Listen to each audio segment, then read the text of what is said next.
Please join me in prayer. God of all compassion, may the words of our mouths and the meditations of all of our hearts be acceptable in your sight, our rock and our Redeemer. Amen. Please be seated. Good morning. I'm Dawn Malloy, and I'm the Director of Children, Youth, and Family Ministries here at St. John's. When I was about 7 or 8, my best friend Gracie and I decided we would make M&M cookies.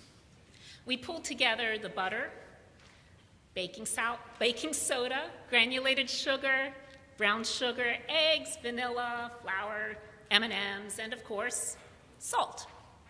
We were over at Gracie's house, which was always a flurry of noise and activity, because Gracie was the youngest girl in a family of 10 kids. We were so excited about this project. We'd gotten the recipe from my grandmother, who was, no joke, the best baker of all time, and we had that recipe card in front of us. Well, we started creaming together the butter and the sugars, and we added all the other ingredients, and then we got to the piece where it told us the measurement for salt.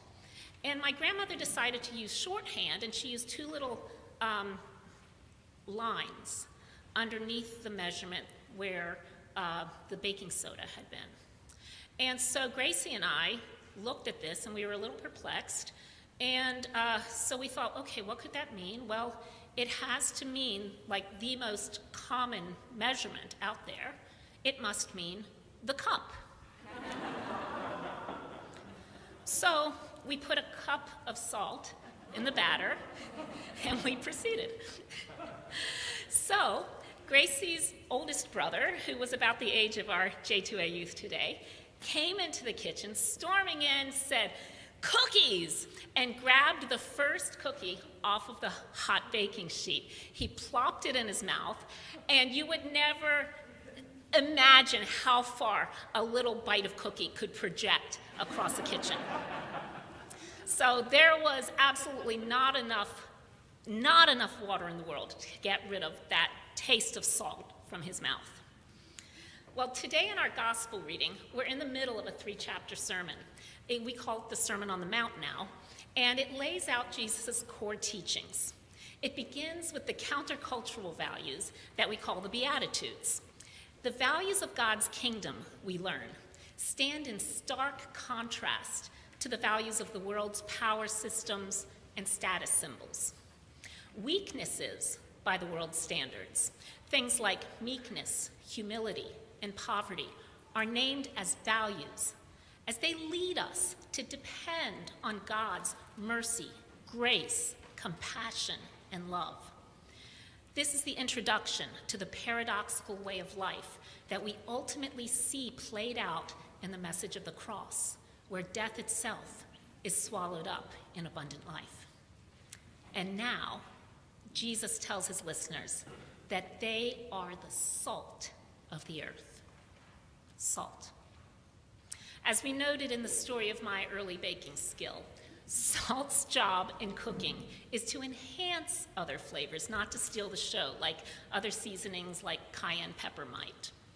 Like the mustard seed that our godly play children heard about in their parable today, salt, a little tiny bit, can make a big difference. My role in today's sermon is to be salt, introducing and calling forth the flavor of what our youth will be sharing with you. And speaking of youth, our services, as Sari mentioned today, are being led by members of our J2A class of high school sophomores and juniors. And I'd like to give you just a snapshot of where these students as a class fall in our current history.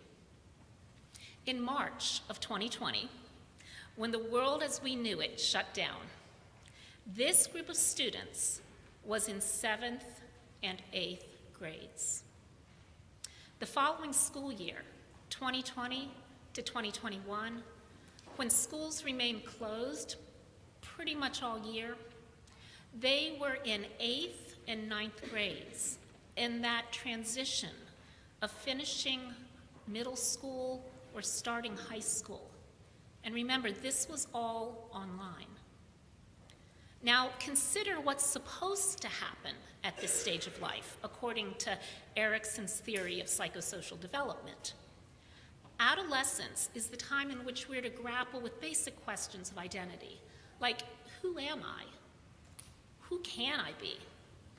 Our key relationships shift from family to peers, and our significant life events are grounded in social relationships. But what happens when we no longer have access to peers or to typical social relationships?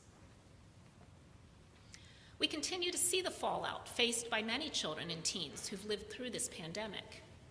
You may have heard our county executive last week shine a light on accidental overdoses among teens here in Montgomery County. Overdoses frequently attributed to fentanyl, laced in Xanax, Klonopin, or Adderall.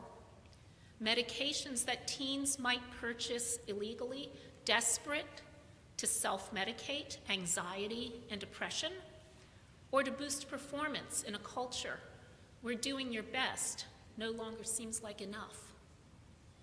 And so, in the midst of the mess, our teens are wondering, what is elemental? Salt is an element. What does it mean to be the salt of the earth? And what difference can it make? So at this service, you will hear from Astral Grenham, who is a sophomore at Sandy Spring Friends School. And then you'll hear from Riley Nee, a junior at BCC High School. And then finally, you'll hear briefly from me again in closing. Hello, I'm Astral. I go to Sandy Spring Friends School. So what does it mean to be the salt of the earth? Through the meaning of the idiom itself, it can be inferred that when someone calls someone else the salt of the earth, they're referring to them as being an honest and reliable person. But what exactly makes someone the salt of the earth? During around 1500 to 300 BC, salt was in high demand for its ability to preserve foods and stop them from spoiling. As trade routes expanded, so did the relevance of salt. Over time, as new developments and technologies were made, salt's value began to diminish in relation to other commodities. In the literal sense, salt was of value because of its practicality. How I connect back to this message of salt is through the idea of value and its subjectivity. Everyone values different things. They have contradictory ideas about humanity's place in the world and the ethical implications that come along with it. But if something is valued by someone else and not by you, that only lowers its value to the individual.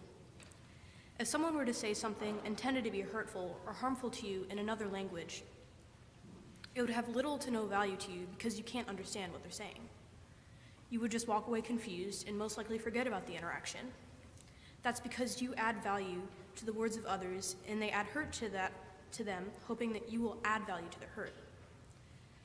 There are messages everywhere telling you that who you are as a person is somehow wrong, whether through it's the struggle of being a part of a marginalized community or otherwise. It is not their words that define you, and it is definitely not their hate. Take the messages that other people convey with a grain of salt, because at the end of the day, you are who you are, and it doesn't matter how other people try to bring you down. In other words, be a girl boss.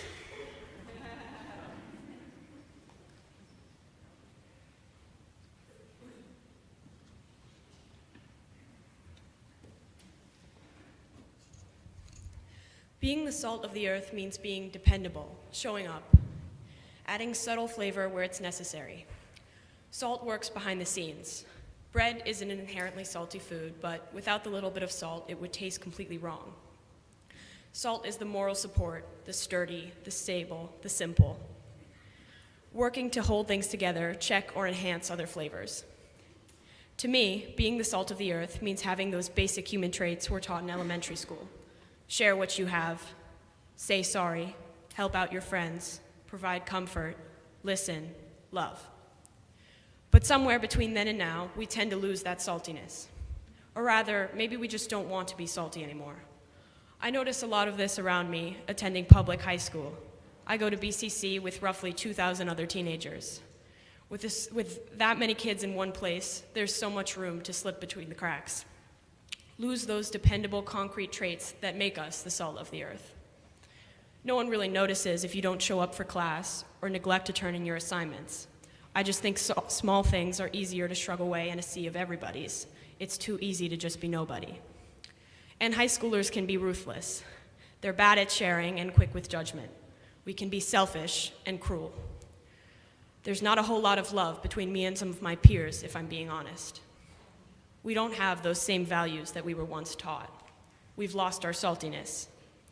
And I mean, it makes sense growing up amidst a pandemic and just being at such a vulnerable age. The desperate need to be liked and accepted makes us horrible people. If you have a teenager, or even if you can recall being one, you know exactly what I'm talking about. But maybe we needed to lose our saltiness to figure out why we needed it in the first place. After all, it can be difficult being salty. It's exhausting, and it feels predetermined, something we were told to be, which we usually reject outright. We act in self-interest, and we give each other a hard time. But every once in a while, I catch bits of saltiness. I play field hockey, and a while ago I was at a practice. I was having kind of a hard time, and I just didn't want to be there. We had a scrimmage to play, and before we went on the field, a girl I had never met before came up to me. And she said, "You look like you need a hug. Find me when this is over."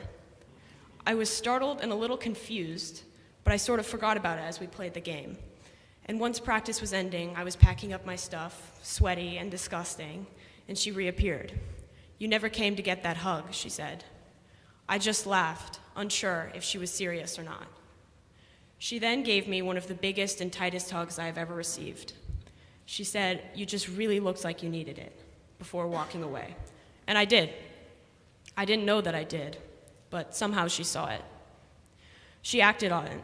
She saw someone in pain, a complete stranger, but she still went to hug them. Simple as that, just as we were taught in elementary. Love and care. Am I telling you to go out and hug strangers? Not necessarily. But I am telling you to use your saltiness. Go back to the basics, your most human traits. I promise they make a world of a difference.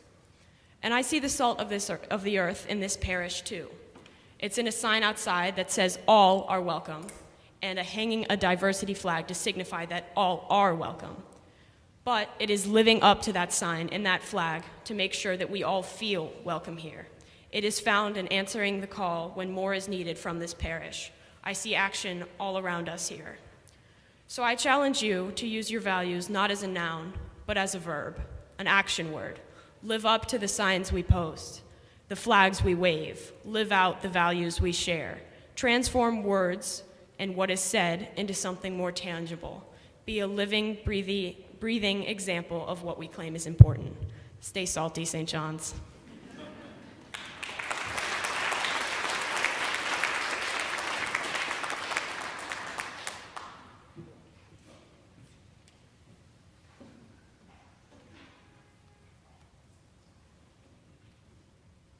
Thank you, Riley. Thank you, Astral. So today, Riley challenged us to use our values not as nouns, but as verbs. As Christians, our most basic value is found in Jesus' final mandate to his disciples: love one another. As Paul writes in our first reading today, "Without love, I am nothing." Like salt, love is elemental. Love can be a noun, but it's most powerful as a verb, an action word. Love does. At 8 this morning, Jacob reminded us in his approach to praying in daily situations, love is always with us. Also at 8, Nathan exhorted us to practice acts of self-sacrifice. Love acts. As Astral taught us, love accepts, period. Can we commit to heeding Riley's plea to be living, breathing examples of what we claim is important? As salt seasons and preserves food, love seasons and preserves life, unobtrusively, with humility, not boasting or self-seeking, yet with endurance that cannot be conquered, as we now affirm in the Agape Creed. Please stand and join us.